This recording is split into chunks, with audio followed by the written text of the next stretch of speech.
Welcome, everyone, to The Delight in the Limelight. I'm Linda Uglow, a speaking confidence coach and author of the book, Delight in the Limelight, Overcome Your Fear of Being Seen and Realize Your Dreams. My mission is to help people feel comfortable, confident, and at ease when they speak, whether that's at meetings, on stage, or even on a podcast like this one.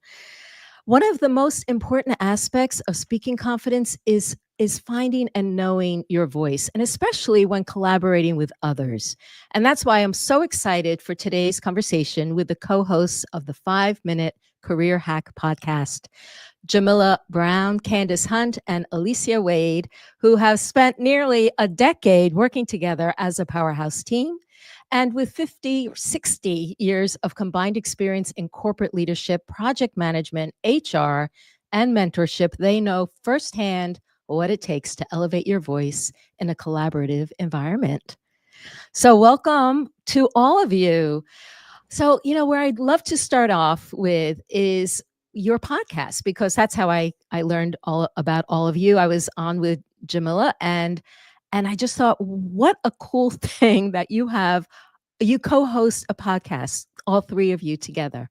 And I want to know, like, what inspired you to start at, the three of you? Where did that come from? Well, I could tell the part about the podcast, but I think Candace is better served to tell the part about how we came together as a business. So tell me which one you want, and we'll go with that. Well, I think you're lobbying it over to Candace. So Candace, Yeah, Yeah. take it away. no, I love it. I always think of a statement I made to Alicia and Jamila earlier on that I think is fitting for what we're talking about today. I made a statement that I'm a walking module. And so we came together, as you talked about, because we started working together over 10 years ago in corporate America, working on the same team, obviously recognizing each other's power and value. Had, worked on separate teams after that, and did some consulting work. And one day I just called the both of them and said, "Hey, do you all want to do a master class?" Because of all the experience that we had, because we were walking modules, we have this ability to be able to take any subject and turn it into a module and bless people with our experiences, our words, and our insights. And so I thought it was fitting that we did a master class because I had witnessed others do a master classes, and just again considering our experience, and we decided to do it. I got a resounding yes from the both of them. And as we were preparing for the master class, and this is where I'll kick it over to Jamila here in a second, as we were preparing for the master class, she had this idea that, we need to make sure that we can keep this ongoing and get our insights and our value out to the world on a consistent basis. And so before we even did the master class, she sends us this link of an episode that she had recorded of her podcast, of our podcast. And it was the first episode applying and interviewing for 5-Minute Career Hack podcast. And since then, I think we're hitting 200 episodes this week. So we've gone from being walking modules, mentoring and coaching people in the corporate America space to now being able to deliver that value on a weekly basis on the 5-Minute Career Hack podcast. And Jamila can share a little bit more about, maybe a closet moment she had that said, we're doing this podcast. Okay. That's how it started. Before we do that, I'm curious, what do you mean by a walking module? Yeah, no, that's a great question, because that's a statement that came to my head. Like, just a lot of things just come to our head and we're like saying it out of our mouths, right? So what I realized, because we spent time in execution mode in corporate America. So we were responsible for getting information, getting directives, and it was our responsibility to get thousands of people to execute something very quickly.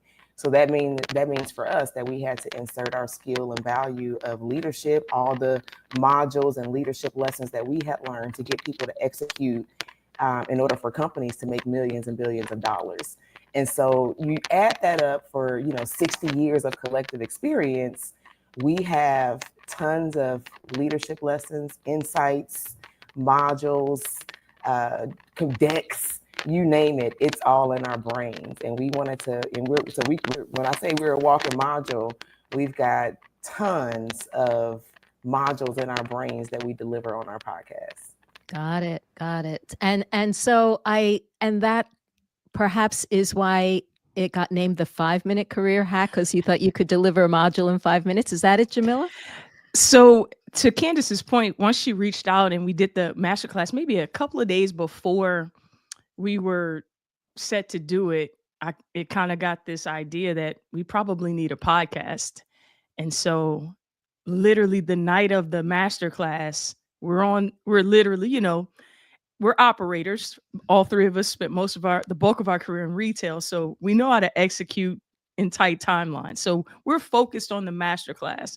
And I decide to dump this on them almost right before we go live, right? With this very first masterclass, I tell them, hey, I recorded the first episode for our podcast and we're launching a podcast on Monday. That's literally how it went. And that's where it started. But I think the concept for the 5-minute career hack came from the years and years of education and continuing education, training that we got in the corporate space that we still get to some degree. But most of those sessions were week-long sessions, day-long sessions, just countless time spent learning and developing. However, because of the way it was packaged, you might take 1% away if you remember any of it and apply it long term. But it was also very focused on developing you for that company as an asset versus just being focused on you. So how could we create content development for the individual, for their growth and development that they can consume on a consistent basis, whether that's in their commute on the drive or, at home when they're cooking dinner with their kids or what have you, that wasn't that 8-hour session with a 30-minute break. Let's jam as much as we can into a day. Yeah. And in a way that then you come out of it not having anything. So the idea of that less is more. Yes, absolutely. And I also love the perspective of let it be for you and wherever you go, not just, you for this particular situation or company that you happen to be in right now. Like you want to build your skills. Well, we are always building our skills. So we take our skills where we go, but having that in mind and forefront. Yeah. So Alicia, what would you say, how you each found your voice inside this podcast structure? Yeah, I think what I'll start with what is important when you work with people is knowing what your role is on the team. And I would say that's probably why I signed up to work with these ladies, because I saw them do that in a myriad of spaces. And I always say if someone is seen as a team player or people talk about them, or someone having value, people probably are going to list many things that they're really good at. Right. So if I asked, hey, someone that worked with Linda here, they'll probably have something. You're like, oh, I didn't really see it as a top strength, but because of how you showed up on that team. So I say that to say, like, that's important for you finding your voice, because it's really seasonal, I think, in this space. So I think what Jamila is excited about and passionate about in this season has a lot to do with different journey that she's on. Same with Candice, same for myself. So I say, like, where we are, I'm a mother of a teenage child that is, taking the SAT or things like that. So that's important of how I'm balancing motherhood and working and traveling and commuting. Jamila recently taken on coaching. Candice, a very small children, and like finding their voices as entrepreneurs and all the things that they're doing. And those are like what I would say has been fluid. Like, so it's changed. And where we started with this and when we work together day to day is very different. I think we're still the same people, but seeing our interests. So I say that to say, like, your voice evolves. So if anybody is looking at this and really trying to say, okay, hey, how do I find my voice? I think it starts with giving yourself freedom to say, in this space, it may sound different. And I'm okay as I enter this space that it may be different as we continue to evolve as humans and have a real human experience. I so appreciate what you're saying there, because it's true that we play different roles in different parts of our lives, and that changes at different times. I mean, even whether, let's say you're in a company and you have one role, but then you get a new position, and then it shifts, and what is expected and how you contribute is going to change as well. I mean, it's the same thing in motherhood, as far as I can tell. I have a 29-year-old, so I've been through different stages, and our roles in, as a parent is going to change as well. Yeah, that's such a great point. And just to follow up on what Alicia said, it was the main ingredient as to why I was interested. Right when she said yes, was because I was going to be able to pursue and continue to do some of the things that interest me, but also have the support of knowing these two from the workplace and how they operate with a spirit of excellence, right? Yeah. So that they would be a great representation, and I would hold the responsibility of being a great representation for them as well. Never concerned about it, never have to think twice about it, but at the same time, get to still be my individual self, knowing I have a collective to rely on any given day. Yeah. So how did you at the beginning decide what roles you were going to play? Who wants to take that one? I guess I could take that as well. They've evolved. As Alicia said, it continues to evolve. But I think the most important thing is because we didn't want this to necessarily feel like what we experienced in the workplace, we do what we enjoy doing. Right. Now, there are things that, of course, we still have to get done that we don't all the way enjoy, that we, parcel out, we support each other on. But for the most part, we're doing what we enjoy and what we're passionate about. And that's what makes this work so well for us. I believe God truly blessed us with this collective because we are all three very unique, different individuals. Our passions are totally different, but our common thread and how we execute and operate is the same. So what is it that you love the most in this, Jamila? I enjoy the creative process, primarily because that's, part of this part is weaved into my DNA, having a creative as a parent. And so that's the part that I enjoy the most. So I do all of our production, editing, and content creation for our podcast as well as our coaching and speaking engagements. All right. And what about you, Alicia? What I really enjoy is like connecting people. I can't tell you how many times in the workplace I've seen people take years and years to get a lesson, or they had access to something and they just, I don't want to use the word fumbled it, but it just lost upon them that they were like literally one call or a text or a coffee chat away from someone. So I really enjoy seeing that of like these two people you got to meet, right? Or hey, we have something in this organization and maybe you could use. So sometimes that means us coming to an organization and helping them or providing content for it. And sometimes it may be passing this along. So we've met a lot of people, but I really enjoy that piece, and it looks different ways. I think in this season, it's like, okay, hey, what are some contracts? So I'm usually the person that's like, okay, look, we need to make some money. I'm finding this person, I'm getting this secured, because you can find yourself in work that fulfills you that's not necessarily paying. And, and I think that's been something that we've learned. Like we can spend all day posting and retweeting and doing all those things, but is that money generating? So those are things I think that the human side of it, connecting and really having impact. And the other piece of like what's gratifying for me is when that equals us getting paid, because ultimately this should be something that provides us another channel and avenues, if we choose to do so as we move forward. So those are two things that have been constant for me that are very motivating. Wow. Wow. That's so great to have, someone on the team who's in the back end doing all that creative stuff, someone on the front end who's forward, outward reaching.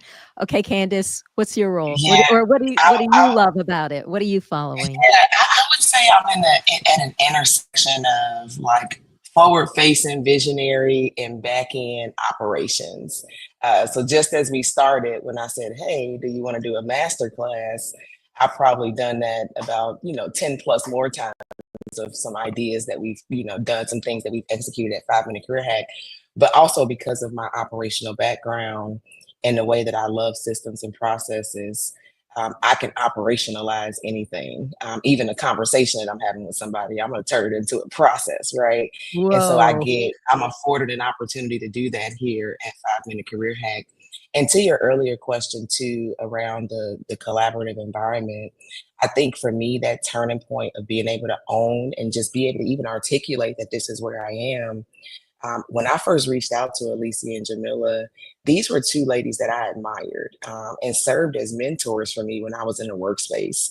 And so as we embarked on this journey, there was a sense of, okay, I want to level up so I can be alongside and with them. But as my confidence grew and I started to see it less of, I want to be like Jamila and Alicia, but I also add value to that space, I'll say that's helped me grow inside the 5 Minute Career on the 5 Minute Career Hack platform, and then made this more collaborative over maybe the competition that could have existed in my head of me trying to, mirror or mimic my mentors. Yeah, because it seems like it's kind of like I see you like a Venn diagram. That you each have your own roles, but you also, have this place because you all do interviews, right? You're all, have a voice on the podcast. I'm curious, did you ever have issues where you disagreed on things, and how did you handle that? I can probably take this one. I would say, because I was actually thinking about this, because I think it's such an important thing to talk about when you're working, whether that's in teams, inside of a family unit, or what have you.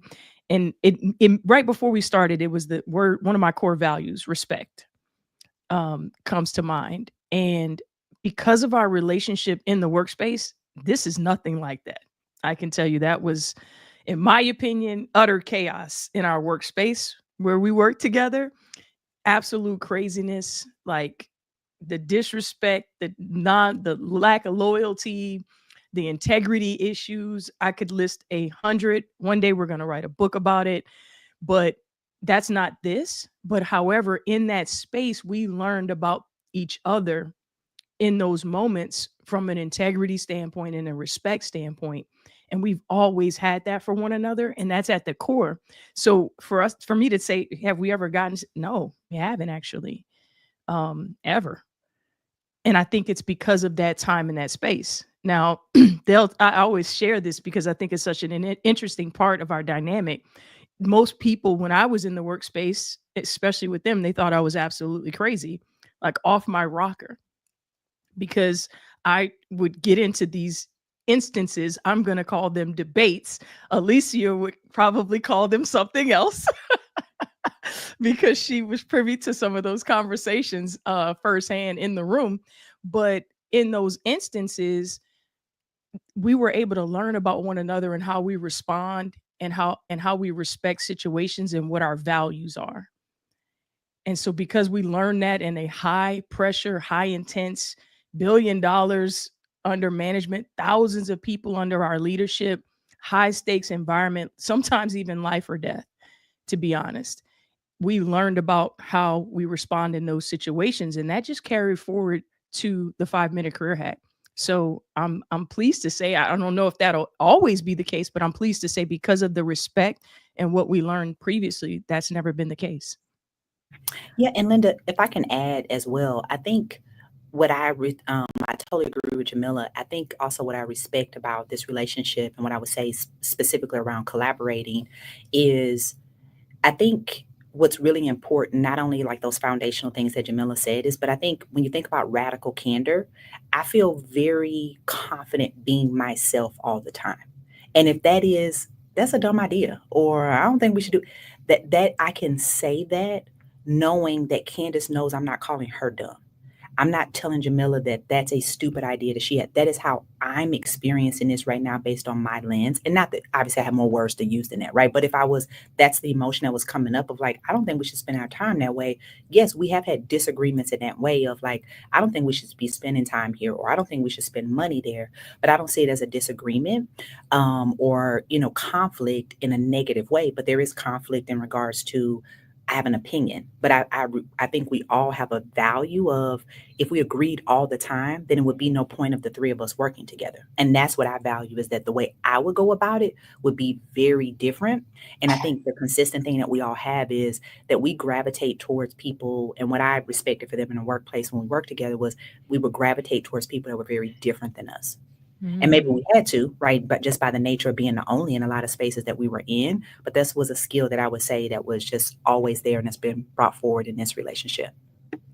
Well, that's kind of fascinating because I think that most people would tend to gravitate towards the people that they felt most familiar with, that were most like them. So the idea that you gravitate willingly, consciously, intentionally towards others is quite mature, mind-blowing, different, unique. I think it's very special. Yeah, I'll chime in there too, because I think it's not comfortable, right? It's not comfortable to always be around people who you either think are better than you or have a different skill set. But I think what we've been able to realize, and just kind of that being our nature of gravitating towards people who are different, is that it's very uncomfortable, but that's where we grow. And so I've grown immensely being on this team because, like I said, these are former mentors of mine. So I've grown a lot because I'm learning. I'm learning from Jamila on the creative side. I'm learning from Alicia on the sales tactic side. So we have different strengths, but we're all very, very comfortable being uncomfortable, which is why I think that, again, we're about to reach 200 episodes on the podcast. Like, we've been able to see the levels of success that we have because we embrace that discomfort. Yeah, yeah. So this is a great segue into, like, what do you feel like, or what do you wish that companies in corporate America would do from what you've learned as a podcast team? And what have you, conversely, what lessons from corporate leadership do you think? I mean, it sounds like you've just described one of the things that has helped you communicate better as a team. Your ability to kind of reach out and connect with people who have other skills. What would you like to see happen in the reverse, like from what you've learned as a team together, that you would like to see happen in companies? So I'll start. For me, the thing that I've heard us kind of talk about to this point, even here on your podcast today, is the ability to see one another. We were able to see one another, understand one another, learn about one another, see some of those core values that we appreciated in one another. But the only way we're able to see that is because we were able to create space for one another to be that. And I believe you get the best, the absolute best out of a person when they can be themselves. And those unique gifts that they possess are allowed to shine when they can be themselves. So if you want a productive team, if you want a team that's going to stick around, if you want a team that is going to gel and mesh well and be creative, innovative, see your blind spots, keep you out of traps, that to me that's the secret sauce, is to allow them to be themselves, right? And appreciate them being themselves and their unique gifts. And I think that's where you get the longevity. You get people wanting to stay in your environment. Mm-hmm. Yeah. Yeah, I'll add my wish. If there was a genie, that's what I'm picturing here. It's like I'm throwing some pennies in this thing. I guess what I would wish is, I think where companies start is that they want to go grab this magnificent talent, whether that's on a campus, whether that's in a certain, pedigree that's come from a different, organization. That's like, oh my gosh, if we had that here, and somewhere along the way that gets watered down, right? And I wouldn't say it's from an authenticity that, maybe people uh, aren't seeing it that way, because I think that's what Jamila is discussing. But I think as a leader, you have to be okay with not having control.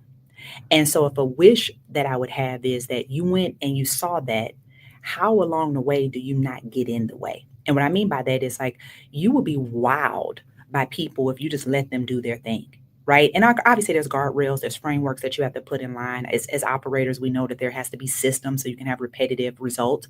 But I think that's what I would have a wish for is, being okay with that this may not look how you thought it would. And I think that's the magic of, like you said, what I've learned here, of like what I thought that this would look like this in whatever 2025, no, but committing to the process and giving people the freedom to show up and add that. I have found that people usually exceed beyond anything you could have imagined. So that would be my wish. And if I had to share a wish as well, just in what we're talking about at 5 Minute Career Hack, because to your point earlier too, this is a collaborative environment, but sometimes there's this pressure in the workplace to be the loudest voice, or we celebrate who the loudest voice is and who said the most, who talked the most, right? And even as we're meeting with other organizations, we see that. But I think that's not what this is, right? It's not about who says the most, who recorded the most podcasts, who said the best, who had the best nugget in the workshop. It's just really honestly about making sure that you give space for people to provide meaningful impact, and create space to not just celebrate who was the loudest, but make them feel comfortable in whatever their nugget is or whatever they want to share. You celebrate the value of everyone that's in the room and on the team. So that would be my wish, is that we just made more space for the person who is not just the loudest. Because I was once that person who would only speak, and I would hide behind it a little bit, if I'm being completely honest. Of I don't always talk. I'm a processor, but when I speak, I'm going to say something loud, and I was hiding behind that. But the minute I embraced the confidence of when I speak, yes, it adds value, and I can speak up in a room with the loudest person. I can speak up in a room where people who have had, more experience than I have, I can still speak up in those environments as well, and that's celebrated. I'm going to ask a little bit more about what advice you have for the person who may feel intimidated by, someone dominating the space. But I'm wondering, why is this happening? Why are certain people dominating the airtime, and what's not happening in leadership that should be happening or amongst team members? I think a part of it, and I know Alicia and Jamila are going to chime in, I think it's still the same thing. That's what's celebrated. So people are going to do what is celebrated. When that person speaks up and they're really loud, and then the entire room goes to shake their heads, and then that person shrinks back because maybe their idea is completely different than the person who spoke up said. And so they don't want to say anything at all. And I think what we are uncomfortable with is, like, we're afraid of being wrong. So now that this person said that, everybody seems to agree. I have an opposing thought, but I'm scared to say it because I might be wrong. I think if we abandon the idea of we have to be right in the room, and we just want to get it right as a team, that opens up that space to, don't feel intimidated. I'm just willing to be wrong. I reserve the right to change my mind based off of what I said. And I'm just going to say it and use this as a learning moment. So I think if we embrace it that way, it'll be very helpful. I really appreciate you saying that. I have a personal rant about our educational system, because I feel like in our school system, we learn that there's a right answer and a wrong answer, and you get graded the highest for having the quote unquote right answer that the teacher has in mind. And we get penalized for voicing anything that is other than. And I feel that all of us, whether we did really well in school or not very well in school, most all of us have educational trauma coming out of it, and particularly around this confusion about what it means to make mistakes, what mistakes are, or failures, or being wrong, or what other people are going to think, because we're so external validation has become our norm, rather than, oh, I am here to participate and share my perspective. That's my role. Is to speak my perspective. So I really appreciate that, you bringing that up as a leading cause. Yeah. Yeah. So Alicia and Jamila, as Candyce said, you probably want to put in your 2 cents. So I want to give space for that. Sure. Yeah, I'll share. I think, a part of I totally agree. I appreciate the conversation. I was kind of getting lost in it because I have a mother that's an educator. So it's like double, and a boomer. So thinking about her process and just having that at home as well. I was sitting there like, right, bracing this. But I think there's a natural piece that there's some people that just speak and then they process. Right. And I think a part of it, what I have learned, to answer your question of like why it happens, I think 2 things. I think one, listening, there's a lost art in listening. That's why I covet this space, right? Like, picked up some, listened to a few of your podcasts, being able to listen to my peers' podcasts, it hones your skill to listen, right? And then when you interview people, you have a perspective, you've lived a rich life, you have things, but you're holding back because, to your point, it's not about me chiming in and sharing. That's not why we're here. So I think that's one, right? Like there's a lost art in that. Listening is a leadership skill. It is a competency. It is something that should be cultivated and used daily. And then I think the second piece of like probably more on the person that's speaking or not, I think people get into the details they understand. And that's what I know to be true. And so when you see someone maybe passing the ball or excited about the loud person, it's because maybe I don't understand that and I can hide behind that or whatever it may be. But I think those are two reasons of why, in my experience, that I would say, excuse me, but I'll pass it to Jamila. But that's just what I was thinking about of like why it's happening and probably why it continues. And then they kind of took that approach of the environment, and I'm going to bring it to the individual. And I think it also peels back to what you mentioned, Linda. It's a confidence thing, right? If you've been conditioned, whether that's in education, home, or the workplace, if you've been conditioned, that has probably stunted your confidence to a degree, if not a large degree. And I was raised in an environment by two very bold and opinionated parents. I got a quadruple dose is what I feel like, because normally opposites attract. I don't know if that's the case in this part of my parents' personality, and I'm having this moment of recalling some of their heated debates as a result of that. But I got a double dose of it. So when I showed up, and the first thing when you asked the question that came to mind is we were all working with a company where we were having this conversation. I'm not even going to call it a debate. It was a conversation about some loss prevention tactics and things of that nature. And I had an opinion. Let's be clear. I had a very bold, contradictory opinion. And, I was by myself fighting for my life in the room because it was so opposite. But because of that upbringing experience and probably sports as well, my confidence allowed me to say what I needed to say and stand on it. As they say, I was standing on business and I really didn't care I had to say it because that's how I felt. I had a strong opinion. I had data to support it. So I think the conditioning and leads to, a lack of confidence as to why you might not say it as well if you're placed in the environment that everyone just spoke about.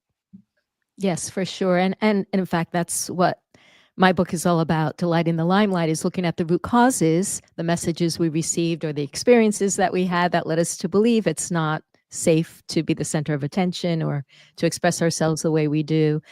So yes, I'm totally with that.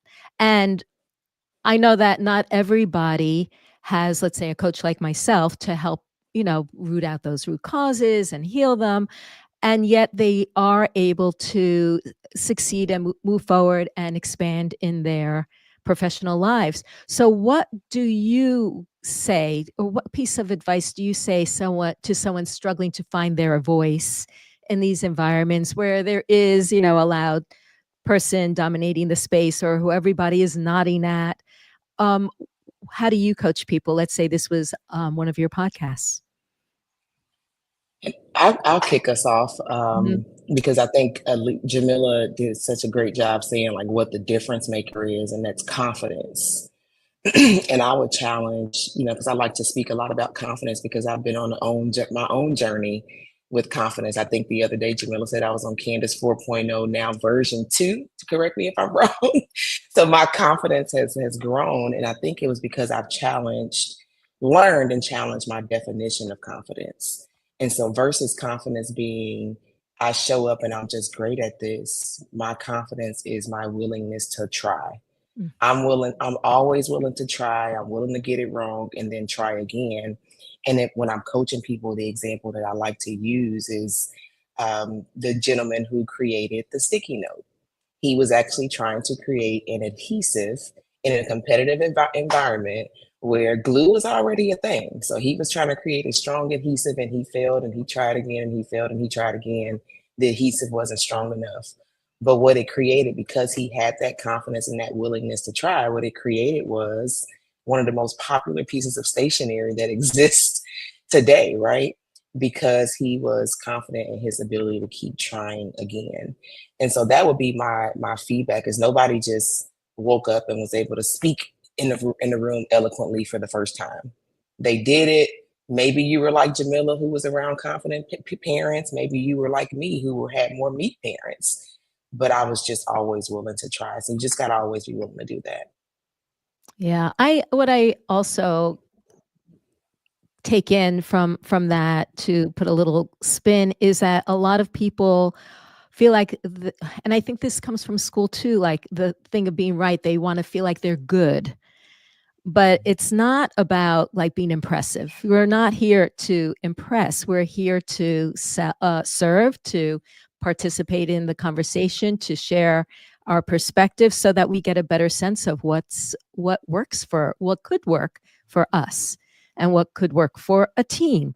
But unless people are willing to play that role as I'm here as a participant rather than I'm here to show how good I am, then that does change everything for the better, doesn't it? Yeah.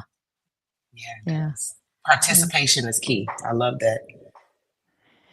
Yeah. And the thing that I would say is, I'd first ask the question, do you want to go fast or you want to go slow? Because it requires time, first and foremost, a ton of reflection, because I don't know how far back you may have to go to uproot whatever it is you may have to uproot, to till your soil and make sure it's clear of all the weeds so that something can grow from that.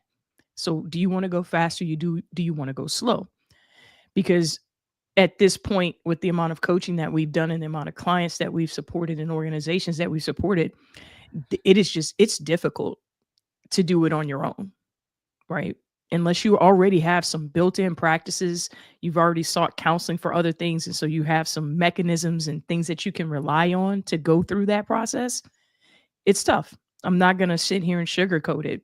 So do you want to go fast or do you want to go slow? And if you want to go fast, you're going to want to get with Linda, or you're going to want to reach out to someone at the 5-Minute Career Hack to walk through all of that stuff to get there faster. Now, if that's not where you are and you want to take your time, I always say start with journaling. Start with journaling.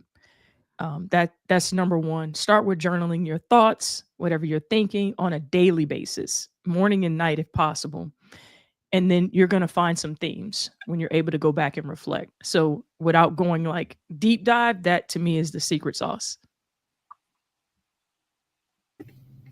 Yeah, and I guess what I would add to the conversation, I usually start with a lot of questions, because it's really important of that person's assessment, because we can look at people and say, hey, this is what I'm seeing, what's going on. So definitely align with my peers here around, like, that's where I would start. But I think a lot of clients and people now have a lot of words, right? And we talk about the state of mental health, and we have all of this access to counselors and things like that. And people have all these labels that it was like, that was only used to describe a moment or a feeling, not you as a person. So people are walking around under this guise or cloud of, I am imposter syndrome. I am this. And it's like, whoa, whoa, whoa, like that's not a constant state, right? But to your point, if someone is experiencing that today, it starts, and we see it a lot with women, right? And I think it's important based on where we are currently, right? In Women's Health, Women's History Month, and we're celebrating achievement of women. Like, I think it's a common concern, and that's why confidence is coming up in all the things we're saying here, and it's very common with women no matter what the upbringing is. But I would say it's just reframing that concept. And for me, I would say, like, who told you that? Like who said that? And getting to that. And so that's where a lot of my questions will come from, of really just trying to understand. So that would be the advice that I would give someone, and whether they, use the tools that you all have mentioned before. But that is usually one we have to impact, is that imposter syndrome. It's like people don't even think they belong, or whatever it may be, right? But that's a very common one that we see. Yeah, that's a beautiful way of having people reflect in the moment, because oftentimes sometimes they will say, oh, it was, my father who I could never please. Nothing I ever did was enough. Or they might say, actually, no one's ever told me that. So why am I even saying this to myself? Yeah. Yeah. Can I chime in on that, because I love the thoughts that you all have all shared, and um, integrity is the word that's coming up in my mind. And even with Jamila mentioning journaling, have you ever like written in your journal and you're actually thinking about what the person who reads it is going to think? But I find it most effective when I'm writing in my journal and I'm getting these thoughts out about how I feel. is that it's just the unfiltered truth. So the difference between going fast and slow is how quickly you're willing to tell the truth about what the thing actually is that's holding you back. And the example for me that comes to mind is my fear. Now I'm a professional speaker and I love speaking. I'm great at it. I'm amazing at speaking, but I had a fear of it for a while. I didn't have high confidence there. And I was able, after some coaching, I think Jamila and I had a conversation to go back and find out, like, when did I get this fear of speaking? And it was actually somebody in the workplace telling me that I wasn't articulate enough. But I had to get to that quickly and admit to that, the truth that that happened.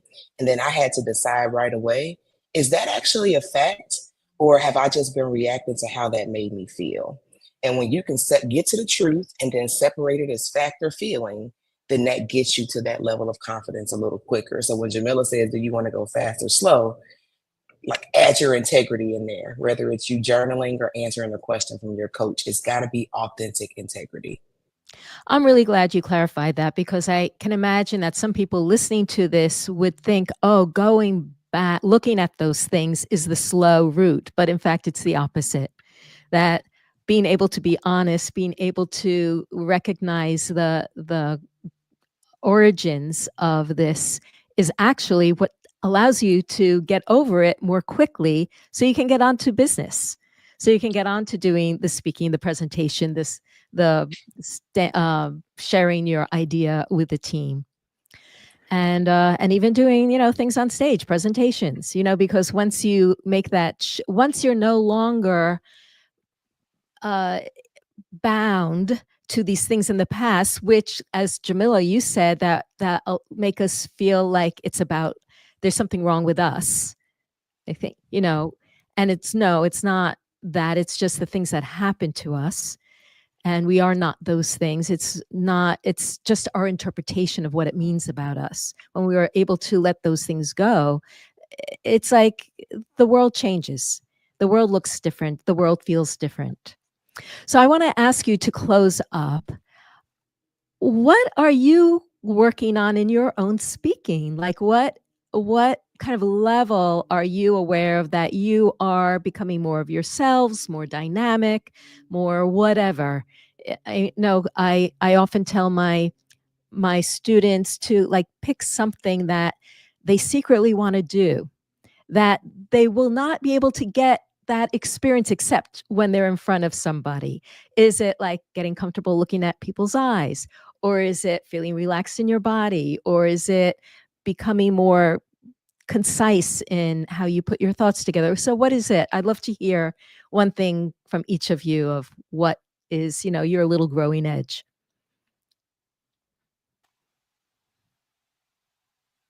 Well, Go Jamila, ahead. Go ahead, Jamila. No, go ahead. So I was going to say, the thing for me that I've been really extra focused on is the audience. And I don't mean just on a big stage. As I think someone mentioned, I coach basketball as well. So I'm around a lot of teenagers. So I'm consistently focused on how I'm connecting in my communication with the other individual. Because, like I said, I'm highly opinionated. You can put some other adjectives on that. I know myself, but at the same time, I want to understand how to connect with them, and also how they're receiving what I'm communicating, and how that might look from a stage or even virtually. There's some dynamics there, but that's the one thing: the connection and how they're emotionally connecting to me and or my message, and how that's making them feel. That's something that I'm highly focused on right now. And I would say for me, it's a big yes, and because I'm focused on that as well. I think the thing that's standing tall for me right now, even in the podcast space, because again, 200 episodes, we have talked about a lot of things. And I can remember early in the journey, like trying to always come up with new topics and new things to say. Can't record that because we already talked about that. And right now, I am holding space for repetition and finding the value in repetition.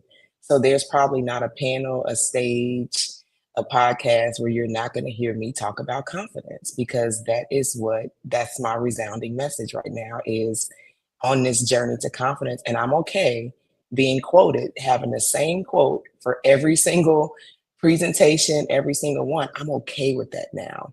And so that's what I would encourage the audience of, take the pressure off of always having to be the most innovative, and be where you are. Whatever your topic is, talk about that topic. Atomic Habits is a great example of that. Went around and talked about habits for years. And that's what he is known for, is habits. He has a book about it.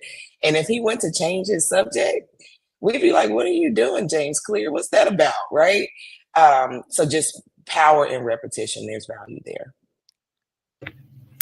Yeah, I think probably two things for me as well. I'm a natural collector of things. Let me say that.